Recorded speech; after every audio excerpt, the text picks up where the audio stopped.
अस्सलाम वालेकुम नाज़रीन, मैं हूं मंसूर अली खान। आप देख रहे हैं मेरे सवाल। नाज़रीन, मेरे कप्तान शीरी ज़बां तो खैर कभी भी ना थे, लेकिन जब से वो दोबारा कंटेनर पर सवार हुए हैं उनके लबो लहजे की तलखी में मुसलसल इजाफा होता जा रहा है। इदारों और मुखालिफ सियासतदानों के बारे में उनके अल्फाज सख्त ही नहीं कड़वे भी होते जा रहे हैं। कल से उनकी गुफ्तगू सुनकर यह तासुर गहरा होता जा रहा है कि मुल्क में तसादुम के इम्कानात बढ़ रहे हैं। यह खतरा भी महसूस होने लग गया है कि अमन व अमान की सूरत हाल कहीं काबू से बाहर ना हो जाए, कहीं कुछ ऐसा ना हो जाए जो किसी एक को नहीं बल्कि सबको भुगतना पड़ जाए। आज ये खदशा उस वक्त हकीकत का रूप धार गया जब वफाकी वजीर दाखिला राना सनाउल्लाह ने एक न्यूज़ कॉन्फ्रेंस में तहरीक इंसाफ के सीनियर रहनुमा साबिक वफाकी वजीर अली अमीन गंडापुर की मुबैना ऑडियो सुनवा दी। इस मुबैना ऑडियो में अली अमीन गंडापुर किसी असद खान नामी शख्स से इस्लामाबाद की हदूद के करीब बंदों और असलहे के बारे में पूछ रहे हैं। सुनिएगा इस ऑडियो में क्या कुछ था। सर पोजीशन तो A1 है, आप सुनाएं। बंदूकें कितनी हैं? बहुत हैं। लाइसेंस भी बहुत है। बंदे भी जितने चाहिए होंगे सर। कौन सी कॉलोनी साथ लग रही है? हमारे यहाँ बॉर्डर पे इस्लामाबाद बिल्डिंग के बारे टुलपादे के बाद लेफ्ट साइड पे। तो आप तो एयरपोर्ट वाली साइड पे ना, मैंने पूरा नक्शा भेजा था आपको। मैं मुझे मिला हुआ है नक्शा। मैं बंदे और सामान वहाँ रेडी रखे आप। ठीक है सर, कोई इशू नहीं है। नाज़रीन, आपने सुनी कप्तान के अहम खिलाड़ी की ये गुफ्तगू। इस बातचीत से ये अंदाजा लगाना मुश्किल नहीं कि दाल में कुछ काला जरूर है। आपको याद दिलाते चलें कि लॉन्ग मार्च में लाशें गिरने की बात सबसे पहले किसी सियासी मुखालिफ नहीं बल्कि कप्तान के अपने साबिक खिलाड़ी फैसल वावडा ने 2 रोज कबल की थी। जब फैसल वावडा ने यह बात की थी तो बहुत से लोग समझे थे कि इस बात को संजीदगी से लेने की जरूरत नहीं, क्योंकि मुनरिफ होने वाले रहनुमा इल्जाम तराशी किया ही करते हैं। लेकिन आज की ये ऑडियो लीक ने इस मामले को संजीदा ही नहीं संगीन भी बना दिया है। वफाकी वजीर कानून राना सनाउल्लाह ने यह ऑडियो सुनवाने के बाद कत्ल व गारत के खदशे का इजहार किया। उन्होंने इस ऑडियो के असली होने पर इसरार करते हुए तहरीक इंसाफ को फोरेंसिक कराने का चैलेंज भी दिया। की न्यूज़ कॉन्फ्रेंस और अली अमीन गंडापुर की इस मुबैना ऑडियो के सामने आने के बाद सूरत हाल की संगीनी ने पूरी कौम को इस्तराब में मुब्तला कर दिया है। इसी परेशानी और इसी इस्तराब में मैं अपने कप्तान और वफाकी हुकूमत से सिर्फ 3 बुनियादी सवाल पूछता हूँ। सवाल नंबर 1, मेरे कप्तान, आपने बारहा यकीन दिलाया था कि आपका एहतजाज पुरअमन होगा। इस्लामाबाद की हदूद में मुसल्लह अफराद साथ ले जाकर है। मेरे कप्तान, आप कौन सा लॉन्ग मार्च करना चाहते हैं? सवाल नंबर 2, पहले फैसल वाडा, फिर मरियम औरंगजेब, फिर राना सनाउल्लाह ने कहा कि मेरे कप्तान लाशों की सियासत करना चाहते हैं। क्या मेरे कप्तान हर हाल में तसादुम पर तुले हुए हैं? सवाल नंबर 3, दुनिया भर में यह असूल है कि ऑपोजिशन की तलखी का जवाब हुकूमत कभी तलखी से नहीं दिया करती, क्योंकि जिम्मेदारी बहरहाल हुकूमत की होती है। आज फवाद चौधरी मुज़ाकरात की मशरूत पेशकश करते हैं तो हुकूमती वज़रा मुज़ाकरात का इम्कान रद्द कर देते हैं। क्या हुकूमत को इस बात का एहसास है कि हालात खराब हुए तो जिम्मेदारी उसी पर आएगी? मुज़ाकरात के हवाले से हुकूमत की जानिब से आज कमेटी का भी ऐलान किया गया है और उसमें मुस्लिम लीग नून के सीनियर रहनुमा और वफाकी वजीर बराए मुआशी अमूर सरदार अयाज सादिक भी उसमें शामिल हैं। सरदार साहब इस वक्त हमारे साथ टेलीफोन लाइन पर मौजूद हैं। सरदार साहब, बहुत शुक्रिया, आपने हमारे लिए वक्त निकाला। सबसे पहले सर ये बताइएगा, ये जो जिम्मेदारी आज आप लोगों को दी गई है हुकूमत की जानिब से, इसके इन मुज़ाकरात के TORs क्या होंगे? किस तरह बातचीत होगी अगर इमरान खान साहब से कोई चैनल ऑफ कम्युनिकेशन शुरू होता है तो? जी बिस्मिल्लाहिर्रहमानिर्रहीम। जी मंसूर साहब, देखें, ये जितनी जमातें हैं हुकूमत में, यूनिटी गवर्नमेंट में, ये सारी जमातें वो जमातें हैं जो कि जमहूरियत में भी यकीन रखती हैं और मुज़ाकरात में भी यकीन रखती हैं। मगर मुज़ाकरात कराने के लिए भी कुछ आदाब होते हैं। मुज़ाकरात करने के लिए इंसान ओपन माइंड के साथ इकट्ठा बैठता है। ये नहीं कहा जाता कि जी पहले आप ये फैसला करके आए कि आप इलेक्शन की डेट कर रहे हैं तो फिर हम करेंगे। पहले ये फैसला करें कि चीफ ऑफ आर्मी स्टाफ की तैनाती आप हमसे मशावरे के साथ करेंगे तो फिर करेंगे। ये चीजें जो है ये एक कॉन्स्टिट्यूशन में लेड डाउन है। मगर मुज़ाकरात तो तभी होते हैं ना कि जब इंसान आ जाए कि जी हम बैठते हैं फिर बात करते हैं एक एक इशू पे। और मैं आपको यकीन से बता सकता हूँ, मेरी दोस्तियां बहुत जगह है, PTI में भी, सारी जमातों में। PTI में मेजॉरिटी लोग चाहते हैं कि मुज़ाकरात से बैठ के बातचीत होके चीजें रिजॉल्व हो। लेकिन सरदार साहब आपकी बात से ये लगा है कि अभी आपने थोड़ी देर पहले कहा कि आर्मी चीफ की तैनाती के हवाले से भी एक स्टिकिंग पॉइंट है कि वो चाहते हैं कि उनसे मुशावरत की जाए। ये कई दफा कह चुके हैं ना जी, ये ओपनली मीडिया के ऊपर खान साहब कह चुके हैं। और वो एक जो कॉन्स्टिट्यूशन है हमने तो उसके मुताबिक चलना है। वो जिसने भी फैसला करना है, जो भी उसका तरीका होगा, वो उसको हम क्यों कॉन्ट्रोवर्शियल बनाते हैं इस चीज को, जो कि एक रूटीन में काम होना है। अच्छा ये बताइए, ये बताइएगा, मगर ये चीज है कह के धौंस डाल के कि जी पहले ये बताएं कि आप हमसे बात करेंगे या नहीं करेंगे, और आप कहेंगे या कहेंगे तो नहीं कराएंगे। सिर्फ क्या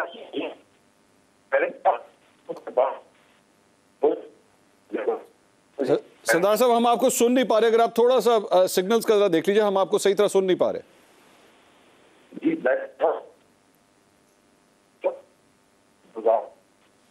हमेशा बहुत कौमों में चीजें मैं सरदार साहब, हम आपको दोबारा कॉल मिलाते हैं। आपकी हम आवाज़ सही तरह सुन नहीं पा रहे। सरदार याद सादिक साहब, जो उस कमेटी के आज हुकूमत की जानिब से ऐलान की गई है, जिसका ऐलान किया गया है, 13 रुकनी कमेटी है। हुकूमत के इत्तेहादियों की जानिब से मुख्तलिफ लोगों को रिप्रेजेंटेशन इस कमेटी के अंदर दी गई है। कमर ज़मान कायरा साहब पाकिस्तान पीपल्स पार्टी से, वो भी इसमें शामिल हैं। साथ साथ सरदार साहब भी शामिल हैं और ख्वाजा साद रफ़ीक भी इसके अंदर शामिल हैं। JUIFA से भी जो है वो मौलाना असद, उनको इसके अंदर जिम्मेदारी दी गई है, और भी दीगर अरकान हैं। अमीनुल हक साहब NQM से इसके अंदर शामिल है। लेकिन सवाल यही है कि ये मुज़ाकरात अगर होते हैं तो किस बुनियाद के ऊपर होंगे, उसके TORs क्या होंगे, इलेक्शंस के बारे में बात होगी, क्योंकि इमरान खान साहब ये कहते हैं कि इलेक्शंस की आप डेट दीजिए, फिर हम बातचीत कर सकते हैं। इलेक्शंस की डेट आखिर ये कमेटी दे सकती है या नहीं दे सकती, या डिस्कशन ही नहीं हो सकती? क्योंकि फवाद चौधरी साहब ने आज सुबह लॉन्ग मार्च शुरू होने से पहले एक स्टेटमेंट दी। उन्होंने कहा कि जी नवाज शरीफ साहब ने टोटली रद्द कर दिया है कि इलेक्शन के बारे में तो बात ही नहीं हो सकती। तो अगर बात नहीं हो सकती तो फिर आखिर इस कमेटी के पास आखिर मैंडेट क्या होगा, ये सबसे बड़ा सवालिया निशान है। और जिस तरह क्या बेहतर नहीं है कि इमरान खान साहब इस्लामाबाद और पिंडी पहुँचने से पहले ही उनको गुफ्तगू के अंदर इंगेज कर लिया जाए, इसके बजाय कि फेडरल कैपिटल के अंदर इतनी बड़ी तादाद में, जितनी भी वो तादाद होती है, 30,000, 40, 50, 60, 70,000 जितनी भी होती है, वहाँ पे जब वो आके बैठ गए तो हुकूमत के लिए उसके बाद उस इतने बड़े क्राउड को हैंडल करना मेरा ख्याल में ज़्यादा मुश्किल होना शुरू हो जाएगा। तो अब देखना ये है कि क्या उनको अभी से इंगेज किया जाता है या नहीं किया जाता, या हुकूमत एक्चुअली इंतज़ार करती है। हम बार बार उनसे रब्ता करने की कोशिश कर रहे हैं, लेकिन मेरे ख्याल में वो किसी ऐसे सिग्नल एरिया में हैं जहाँ पे उनसे फ़ोन नहीं मिल रहा। लेकिन हम अपने दीगर इस वक्त पैनलिस्ट की तरफ चलते हैं। सीनियर तज्ज़ियाकार हबीब अकरम साहब मेरे साथ स्टूडियो के अंदर ही मौजूद हैं। हबीब साहब, बहुत शुक्रिया, आपने हमें ज्वाइन किया। पाकिस्तान पीपल्स पार्टी से कादिर मंदुखेल साहब हमारे साथ मौजूद हैं। मुस्लिम लीग नून से निहाल हाशमी साहब हमें ज्वाइन कर रहे हैं। इतनी देर तक हम याद सादिक साहब को जो है वो टेलीफोन लाइन मिलाते हैं की कोशिश करते रहेंगे ताकि उनसे ज़रा मज़ीद गुफ्तगू भी कर सकें। हबीब साहब, ये जो कमेटी का ऐलान हुआ है, सबसे पहले मैं आपसे पूछना चाहूँगा, ये खुशाइंद है? आपको लगता है कि इससे कोई ब्रेक थ्रू हो सकता है, या you don't expect much from this? देखिए, ब्रेक थ्रू हो ना हो, लेकिन फ़ी नफ्सी ही इसका ऐलान ही काफ़ी है। यानी हुकूमत को पहली दफ़ा ये अंदाज़ा हुआ है कि हालात इस नहज तक पहुँच चुके हैं जहाँ पे मुज़ाकरात की ज़रूरत है। उससे पहले मुज़ाकरात इनफॉर्मली हो रहे थे, बिहाइंड द क्लोज डोर्स हो रहे थे। आप भी जानते हैं, हम सब जानते हैं कि कुछ ना कुछ बातें पीछे हो रही थी, और ये कहा जाता था, मतलब अगर PTI वालों से बात करें तो वो कहते थे कि पीछे बंद दरवाज़ों के पीछे भी इलेक्शन के लिए तैयार नहीं है, और हम इन्हें चाह रहे हैं कि इलेक्शन के लिए कुछ अपना। सरदार साहब हमारे साथ आ गए, सर मैं गुफ्तगू जरा उन्हीं से पूछ लेते हैं। सरदार साहब, आप मुझे सुन? जी, आ रही है बात। अच्छा सरदार साहब, एक बात बताइएगा कि कुछ इतलात आई हैं, रिपोर्ट हुआ है मीडिया के अंदर कि बात मार्च अप्रैल में इंतखाबात के ऊपर आके फंसी हुई है। आप लोग थोड़ा सा आगे हैं और PTI थोड़ा सा पीछे है। बात लग यही रहा है कि मार्च अप्रैल में जाके जो है वो कोई डील बनती है, ऐसा ही है सर? अभी तक तो कोई ऐसी बात नहीं हुई। अच्छा, ये लास्ट हमारी बात हुई थी जब पिछली लॉन्ग मार्च हो रही थी, तब इनसे मुलाकात उस दिन सुबह हुई थी। ठीक है, मगर ये अभी तक कोई ऐसी बात नहीं हुई कि जिसमें ये चीज डिस्कस हुई हो। ये तो जब बैठेंगे तो फिर ही बात होगी, और फिर मुज़ाकरात तो तभी होंगे मीनिंगफुल जब हम एलाइज के साथ बैठेंगे। और नेचुरली अगर तो ओपन माइंड के साथ आते हैं तो फिर तो बातचीत हो सकती है, अगर ओपन माइंड के साथ नहीं आते तो फिर हम बातचीत क्या करें। बट मैं एक और आपको बात बताऊं कि मेरा पिछले 4.5 साल का ये एक्सपीरियंस है कि जितनी मुज़ाकराती टीमें हमारे पास आती रहीं जब ये हुकूमत में थे, और उसके बाद भी किसी के पास कोई इख्तियार नहीं होता जबकि हमें इख्तियार दे के जिया जाता है कि आप वहाँ बात करके चीजें रिजॉल्व करके आइएगा। अच्छा। जितनी टीमें आई हैं वो बाद में यही कहते हैं अच्छा हम बताएंगे आपको, और अच्छा। जब बताने की बात आती है तो फिर वो वापस नहीं। लेकिन सरदार साहब, आपकी हुकूमत पे ये इल्जाम लगता है कि लास्ट टाइम, पहले तो एक चीज जरा क्लियर कर दीजिए, ये लास्ट टाइम जो आप फरमा रहे हैं मुज़ाकरात हुए थे, ये एस्टैब्लिशमेंट की एंगेजमेंट की वजह से ये हुआ था सब कुछ, ये जरा क्लियर कर दें। ये जो कुछ भी हुआ था ये उस वक्त हुआ। मेरी उम्र के साथ याददाश्त भी थोड़ी मध्यम हो गई है। अच्छा चलें आगे चलते हैं, वेल लेफ्ट, आगे चलते हैं। ये बताइए कि उसमें आपके ऊपर इल्ज़ाम ये लगता है कि जी सब कुछ डिसाइड हो चुका था, मुज़ाकरात में फाइनल हो चुका था, शहबाज शरीफ साहब ने जो है वो इस्तीफ़ा दे देना था और उसके बाद सारा सेटअप जो है वो आगे जो भी असेंबलियाँ तहलील होनी थी वटेवर, लेकिन इमरान खान साहब ने चूंकि लॉन्ग मार्च की तारीख दे दी, इस वजह से नवाज शरीफ साहब ने लंदन से कहा कि अब आपने इस्तीफ़ा नहीं देना और ये कंटिन्यू होगा। ऐसा ही हुआ था सर?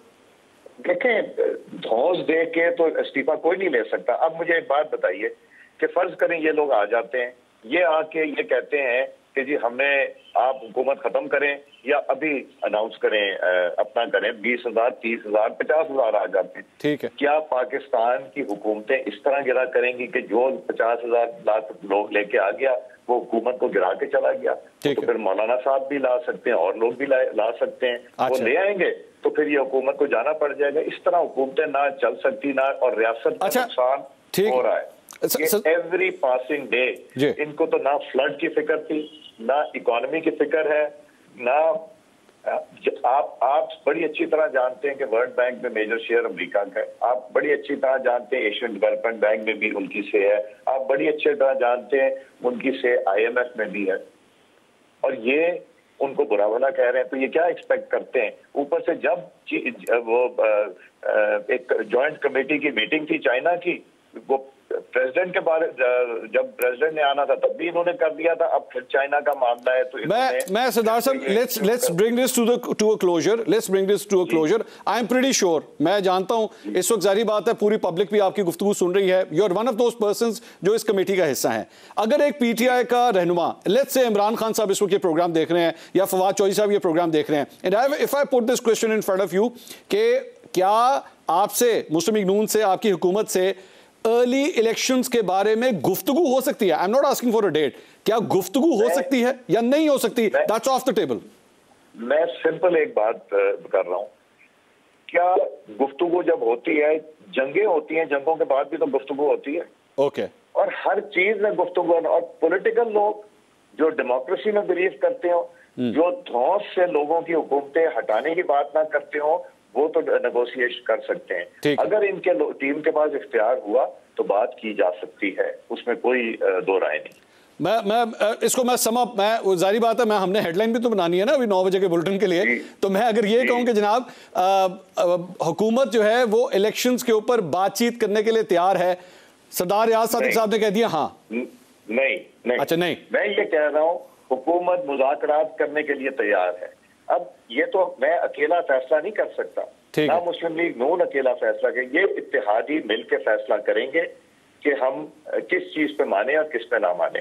ठीक है। और आप लोगों को नवाज शरीफ साहब की जानिब से कोई ऐसी इंस्ट्रक्शंस तो नहीं है कि जी इलेक्शन पे बात ही नहीं हो सकती? कोई इंस्ट्रक्शन नहीं। देखें, जब एक कमेटी बनाई गई है उसमें सारे इत्तेहादियों को लिया गया है तो वो इसीलिए लिया गया है ना कि हाँ चलो बातचीत जरूर करनी चाहिए और हम करने को तैयार हैं। लास्ट क्वेश्चन, एक इशू जो सबसे ज्यादा पेंडिंग है और अगले आने वाले महीने में आने लगा है वो है एक आम तैनाती का। सर ये तैनाती अप्रॉक्सीमेटली कब तक एक्सपेक्ट करें हम? थोड़ी सी अर्ली अनाउंसमेंट भी हो सकती है या इसको आपने आखिरी ओवर तक यानी आखिरी हफ्ते तक ही लेके जाना है? देखिए, अगर ये बता दिया तो सस्पेंस ही खत्म हो जाएगा, मगर हकीकत में बताऊं मुझे भी नहीं पता। सरदार साहब बहुत शुक्रिया, थैंक यू सो मच। आपने हमारा सरदार रियाज सादिक साहब नाज़रीन हमारे साथ मौजूद है, मेरे ख्याल में काफ़ी तक क्लैरिटी उन्होंने दे दी है। हबीब अकरम साहब से गुफ्तगू हो रही थी। हबीब साहब, योर एनालिसिस सबसे पहले तो दीजिए सारी गुफ्तगू सुनने के बाद। देखिए, मुझे इसमें पॉजिटिविटी नजर आ रही है। यानी PDM या यूनिटी गवर्नमेंट जैसे उन्होंने नाम दिया इसको, क्योंकि पीपल्स पार्टी तो PDM से बाहर है, ANP भी बाहर है। तो अगर ये यूनिटी गवर्नमेंट या ये जो हुकूमती बंदोबस्त है अगर मज़ाकरात पे आमादा है तो मेरा ख्याल है कि ये एक बुनियादी चीज़ है और इस कमेटी का तश्कील पाना ही बड़ी इंपॉर्टेंट चीज़ है कि उसके बाद इसका मतलब है कि बात आगे बढ़ सके। कम से कम एक पॉइंट ऑफ कॉन्टेक्ट तो एस्टैब्लिश हो गया ना कि आपको ये पता है कि अगर आपने किसी के घर जाना है तो बेल का बटन कहाँ लगा हुआ। हाँ। तो अब आपने बेल का बटन तो आप दबा सकते हैं ना। ये मेरा ख्याल है कि पाकिस्तान पीपल्स पार्टी, पाकिस्तान तहरीक इंसाफ को एक यूं कहिए कि थोड़ा सा उसके लिए भी रास्ता खुला है और यहाँ से अब उन्हें भी एक कमेटी अनाउंस करनी चाहिए, या आज कर दें, कल कर दें, या किसी अच्छे मौके पर। लेकिन वो कह रहे हैं मैंडेट नहीं होता, ये हकीकत है। वैसे ये बिल्कुल ऐसा रहा है, माजी में ऐसा रहा है कि बहुत सारी कमिटमेंट, हत्ता कि असद कैसर साहब ने भी जब स्पीकर थे कौमी असम्बली के, वो कौमी असम्बली में बैठ के उन्होंने स्पीकर के तौर पर कुछ चीज़ें तय की, लेकिन उसके बाद वो उस बात पर पूरी तरह खड़े नहीं हो सके और उसकी वजह यही थी कि उनके पास भी पूरा मैंडेट नहीं था या उनकी बात को वो रूल कर दिया गया था। मंदो खैल साहब, ये सर सारी जो गुफ्तगू आपने अभी तक सुनी है, मैं सिर्फ एक सवाल करना चाह रहा हूँ सर। ये जो कमेटी अगर अनाउंस करनी थी, और बड़ी पॉजिटिव, हबीब साहब ये कह रहे हैं बड़ी पॉजिटिव डेवलपमेंट्स हैं सर, ये 10 दिन पहले भी तो हो सकता था, 10-15 दिन पहले ही कर लेते। जब इमरान खान साहब कह रहे थे कि मैंने लॉन्ग मार्च कर देना है तो पहले ही कर देते, उनके शुरू होने का इंतजार क्यों किया? देखिए, अगर आप और हबीब साहब इसको हुकूमत की कमजोरी समझ रहे हो तो ये आप बात सीधी है। हम जमहूरी लोग हैं, वो तो तारीफ कर रहे हैं सर, दरवाजे कमजोरी नहीं है।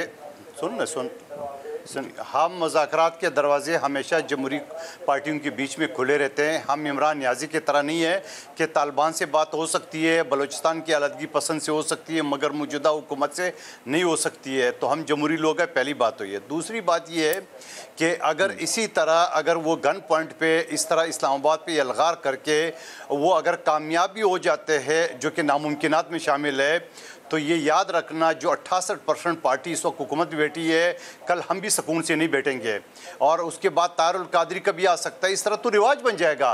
तो आप मुझे बताओ, जब ये हुकूमत थी उसी असम्बली 2018, जो कि मेरे चेयरमैन ने उस वक्त कहा था कि इमरान खान कदम बढ़ाओ, हम तुम्हारे साथ है। शहबाज शरीफ साहब ने कहा कि आइए मिसाक की मईशत पर बात कर रहे हैं। इस शख्स ने उसको एनआरओ से जोड़ दिया है। तो मैं ये समझ रहा हूँ कि मुज़ाकरा ज़रूर करने चाहिए सियासी पार्टियों के बीच में, मगर आप पॉइंट पे अगर आप ये समझ रहे हो कि हमारी कमजोरी है तो लिख ले, पीपल्स पार्टी किसी कमजोरी के सामने, किसी ताकत के सामने, किसी गुंडा बदमाश के सामने एक सवाल ज़हन में आता है।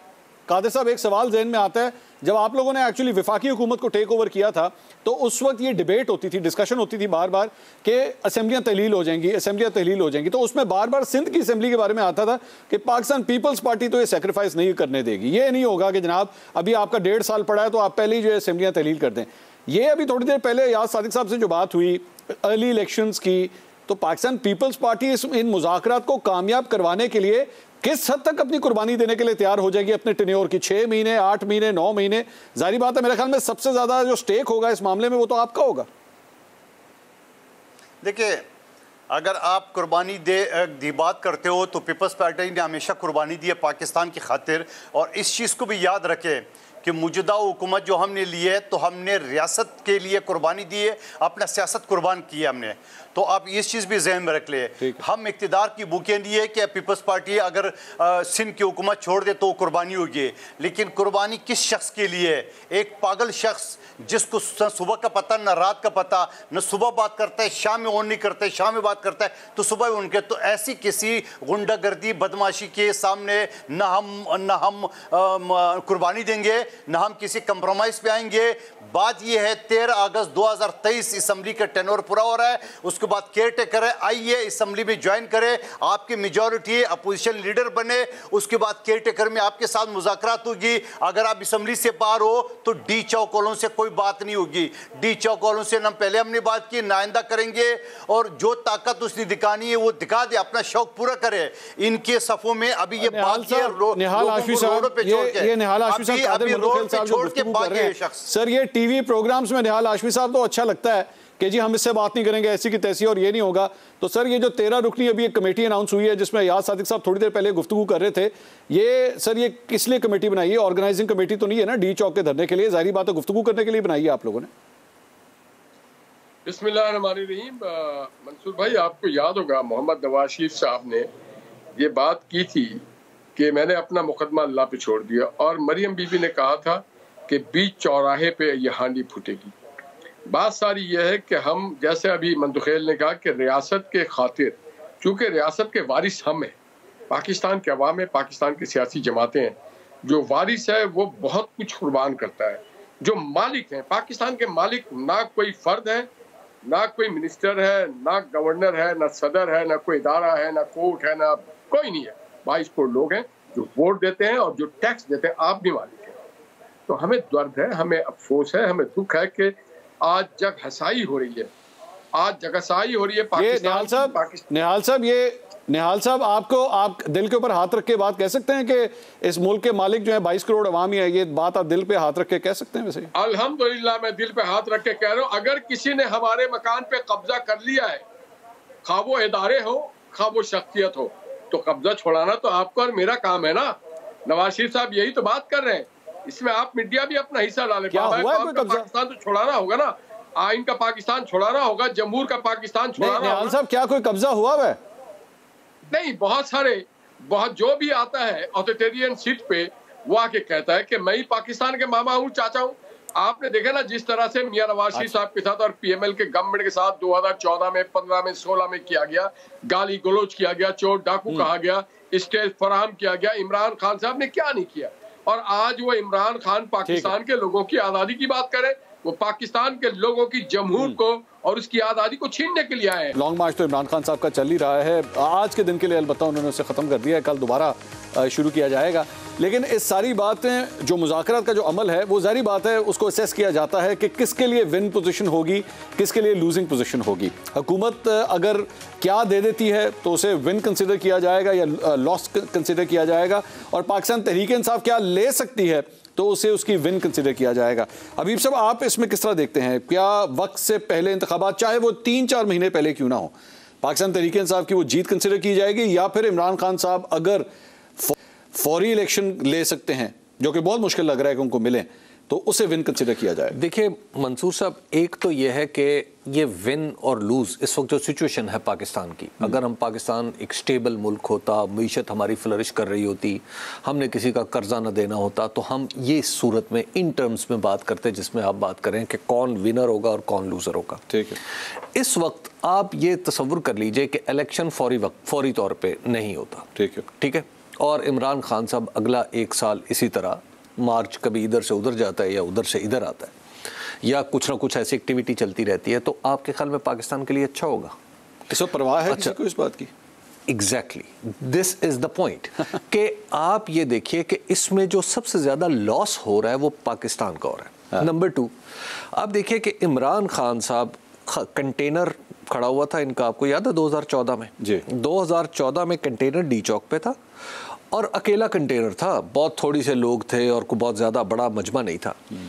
आपके पड़ोसी मुल्क चाइना के सदर ने पाकिस्तान आने से मना कर दिया था। जी, ये होती है, यानी अभी सिर्फ एक आदमी खड़ा हुआ है, लेकिन दुनिया को पता है कि इमरान खान की लोगों में जड़ें मौजूद हैं। आप उसमें इख्तलाफ करें या इत्तफाक करें, आज जब इमरान खान साहब सड़कों पर नज़र आ रहे हैं, तो क्या ऐसी सूरत में दुनिया आपके सिस्टम पे भरोसा कर रही है? क्या आपके साथ कोई भी लॉन्ग टर्म कोई मुआहदा करना हो, किसी ने वो करेगा कि यार कल का तो पता नहीं है, ये हुकूमत रहती है नहीं रहती? अभी कहते हैं कि जनाब हम ब्लैकमेल नहीं होंगे, ये मतलब इस पे ब्लैकमेल किसी को ब्लैकमेल नहीं होना चाहिए, आई अग्री।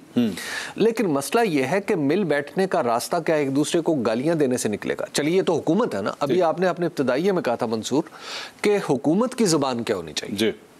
क्या हुकूमत को ललकार के मुज़ाकरात की दावत देनी है या धीमे अंदाज में मुज़ाकरात की दावत देनी है? ठीक है, ये आप देख लीजिए। मैं मंदुखेल साहब के सामने ये बड़ी अच्छा आपने ऑब्जर्वेशन दी। मंदुखेल साहब, ये सर बड़ा ज़रूरी है, इमरान खान साहब अगर इस तरह सड़कों के ऊपर मौजूद रहेंगे, आपको कर्जे कहाँ से मिलेंगे, आप दुनिया को किस तरह इंगेज करेंगे? तो अगर आप ये ब्लैकमेल की अगर इसी तरह ही नारेबाजी करते रहेंगे तो फिर इंगेजमेंट किस तरह होगी? आपको इमरान खान साहब is a part of this system, आपको अच्छा लगे बुरा लगे कुछ भी है, उनको आपको एंगेज तो करना पड़ेगा। देखो, एंगेज तो आपने अयाज सादिक साहब की बात सुन ली है कि ऑलरेडी हुकूमत एक कमेटी बना ली है।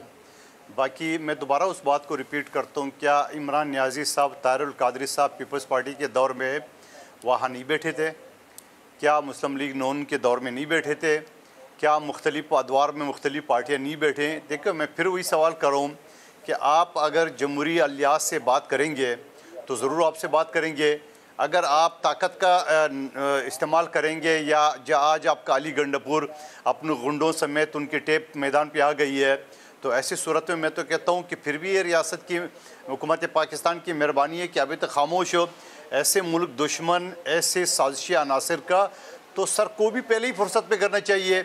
जब ये फ़ोन टेप हो रहा था, तो मैं एक वकील की ऐसे निहाल हाशमी साहब भी वकील है, तो आप जब टेलीफोन उस वक्त टेप हो रहा था, तो टेलीफोन टेप के वक्त जो ना जियो फेंसिंग करती है, कहते हैं जदीद टेक्नोलॉजी है, उसके ज़रिए आप उस कल्प्रिट को जो आप गिरफ्तार कर सकते थे। चलो अली गंडापुर तो जलसे में था, वो जो गुंडा थे जिसके ज़रिए बंदूकें और बंदे ला रहे थे, उनकी लोकेशन मेरी नॉलेज के लिए सर, आप एक वकील हैं, मंदोखेल साहब आप एक वकील हैं, मेरी नॉलेज के लिए बगैर अदालत के इस तरह ऑडियो टेप भी हो सकती हैं? इसकी इजाज़त है कानून में? जी बिल्कुल हो सकती है। मुल्क दुश्मनों की, दहशतगर्दों की, गुंडागर्दों की क्या टेप नहीं हो सकती है? आप मुझे एक बात बताओ कि एक शख्स बंदूकों की बात कर रहा है, असले की बात कर रहा है, आप कहते हैं आप कानून की बात कर रहे हैं। क्या कानून तो इस चीज़ के, देखो ये जो अदारे बने हुए हैं ये किस लिए बने हुए हैं? ये ऐसे लोगों के, ऐसे मुल्क दुश्मनों की, ऐसे गुंडा नासिर के लिए कि कोई भी वो अगर को मंदोखेल साहब पाकिस्तान पीपल्स पार्टी के मुंह से सर एक दूसरे पार्लियामेंटेरियन के लिए ये कहना कि वो मुल्क दुश्मन है, वो मुल्क दुश्मन है, आप इख्तिलाफ कर सकते हैं, ठीक है, उसने कानून तोड़ा है, कानून के मुताबिक रास्ता, लेकिन सर मुल्क दुश्मन ये तो फिर जिस तरह इमरान खान साहब गद्दारी के फतवे लगाते हैं, आप लोग भी तो फिर वही काम कर रहे हैं। सुन ले, दोबारा सुन ले। मैंने अली गंडापुर की बात नहीं की, मैंने उस आदमी की जो गुंडा था जिसको ये दाद दे रहा था, मैंने उनकी बात की है। तो आप थोड़ा सा सुना करेगा गौर से, मैंने उसकी बात की है। और फिर मैं ये कहता हूँ कि आप अगर बात कर रहे हो कि एक शख्स को, एक जो शख्स है जो दिमाग से पागल है, वो कभी अदारों पे चढ़ाई करता है, कभी सुप्रीम कोर्ट पे, कभी लेडीज जजेस पे, कभी क्या, इनको अभी तक छूट क्यों मिली है? अली वजीर क्यों बंद है आज दो में? और शहबाज गिल क्यों बरी हो गया? शरीफ मजारी की बेटी क्यों बरी हो गई है? इस शख्स को क्यों हाथ नहीं लगाया जा रहा? क्या ये डोमिसाइल का फर्क है? अगर डोमिसाइल का फर्क है तो फिर आप पश्तून को छोड़ दिए ना, फिर आप पश्तून से ये उम्मीद मत रखना कि आप अगर ये मुल्क के आर्टिकल 25 के तहत आप डिस्क्रिमिनेशन पे जा रहे हो, आपकी हुकूमत है सर, मंदोखेल साहब हुकूमत आपकी है। गैरतमंद कौम है जिसने पाकिस्तान के लिए कुर्बानी दी है, जिसके कश्मीर की आजादी के लिए हुकूमत तो आपकी है जनाब, को इस तरह न करें। मंदोखेल साहब हुकूमत तो आपकी है ना, आप तो इस तरह कह रहे हैं जैसे आप लोग ऑपोजिशन में, हुकूमत आपकी है। अगर कोई बेजा जेल के अंदर है या कोई किसी को छोड़ दिया जाता है, प्रोसिक्यूशन तो सारी आपके हाथ में है। अभी मेरे मासूम भाई इतना मासूम ना बने।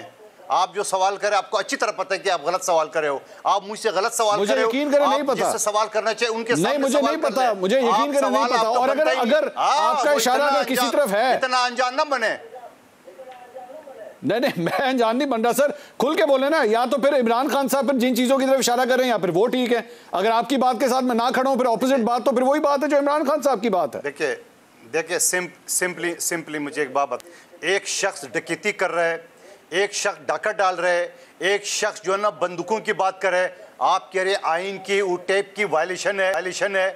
ओ भाई किस चीज़ की वायलेशन है? गुंडों के लिए कौन सा आइन है? बदमाशों के लिए कौन सा आइन है? मुल्क दुश्मनों के लिए कौन सा आइन है? कौन सा कानून है? ये बैठे हुए ना कानूनदान बैठे हुए मेरे भाई निहाल हाशमी साहब, बता देना कि गुंडों की टेप करना, बदमाशों की टेप करना, ये आइन के कानून के खिलाफ वर्जी है। और मैं तो ये मुतालबा कर रहा हूं कि जमाना ये शख्स गिरफ्तार क्यों नहीं हुआ? निहाल हाशमी साहब, ओके निहाल हाशमी साहब, कल को शहबाज शरीफ साहब, मरियम नवाज या शरीफ खानदान के किसी शख्स की भी अगर ऑडियो टेप होती हैं और इसी बुनियाद के ऊपर होती हैं कि जनाब ये अफरा तफरी फैला रहे थे, कुछ भी कर रहे थे, इसलिए ऑडियो टेप हुई है, कंपेयर मंसूर अली खान, आप गलत कंपेयर करे हो, आप गलत कंपेयर ना सवाल आप गलत करे हो। आप एक गुंडे की मिसाल आप मरियम नवाज के साथ करे हो, आप शहबाज, मैं तो कहता हूँ वो शख्स असला क्यों? अगर मरियम नवाज या मेरे पार्टी का कोई सरबराह असली की गुंडागर्दी की बात करे तो जरूर करें। आप नून लीग में बता दीजिए किसकी ऑडियो टेप करना जायज है? फिर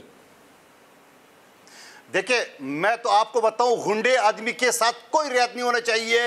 आप आइन कानून सारे एक तरफ करें, उसके सर को भी कर दे, उस गुंडे को लगाम दे, उस मुल्क दुश्मन के लगाम दे। आइन कानून सारे एक तरफ कर देंगे, वकील मुझे कह रहा है। अभी तक वज़ीर खजाना पंजाब साहब, एक वकील मुझे कह रहा है आइन और कानून एक तरफ कर दें। ऐसे मुल्क दुश्मनों को तो आपको रस्सी लगा बांध कर उसको इस्लामाबाद तक खींचना चाहिए। अभी तक क्यों खामोश है रियासत? अभी तक क्यों खामोश है मेरी और निहाल हाशमी साहब की हुकूमत? ऐसे मुल्क, आप मुझे बताओ, मुल्क दुश्मनी की डेफिनेशन क्या है?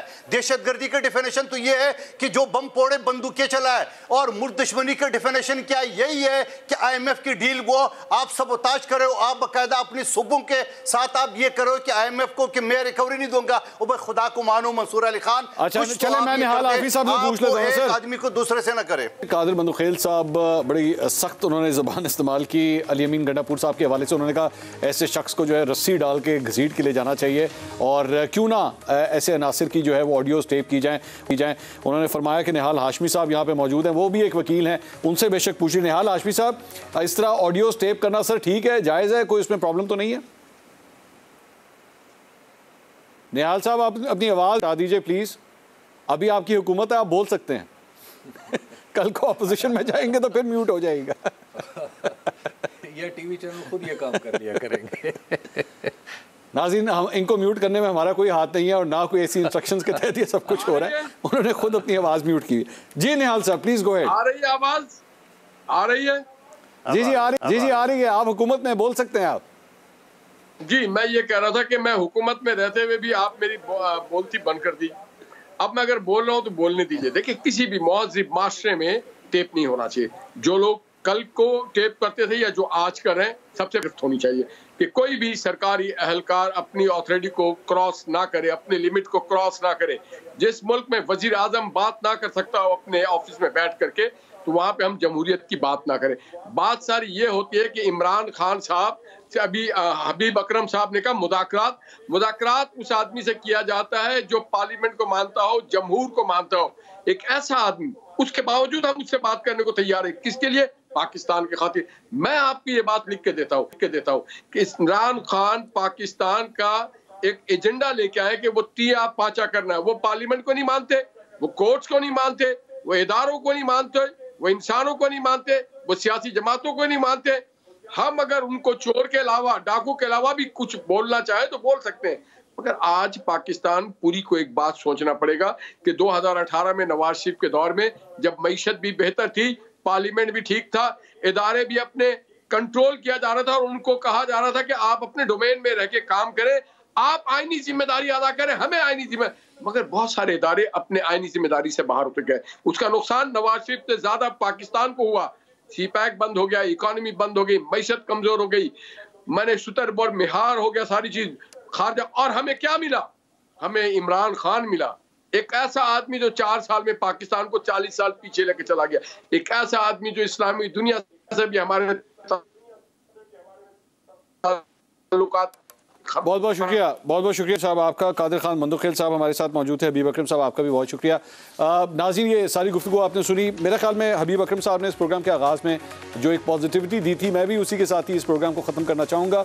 मुज़ाकरात हमेशा इसका हल होता है। ज़िम्मेदारी मेरी नज़र में हमेशा हुकूमत के ऊपर आती है। आपको कोई अपोजिशन का रहनुमा कितना ही क्यों ना आपको बुरा लगता हो, लेकिन स्टेबिलिटी और अमन व अमान हमेशा हुकूमत वक्त की जिम्मेदारी होती है। उसका फ़र्ज़ बनता है कि जाके अपोजिशन को इंगेज करे, या जो भी एहतजाज कर रहा हो उससे जाके इंगेज करे। अगर ये सिलसिला अब शुरू हुआ है, बेशक देर से हुआ है, लेकिन एटलीस्ट शुरू तो हुआ है, तो उम्मीद करनी चाहिए कि जल्द अज जल्द इसका कोई ब्रेक थ्रू ज़रूर हो। कल आपसे दोबारा मुलाकात होगी। अल्लाह हाफ़िज़।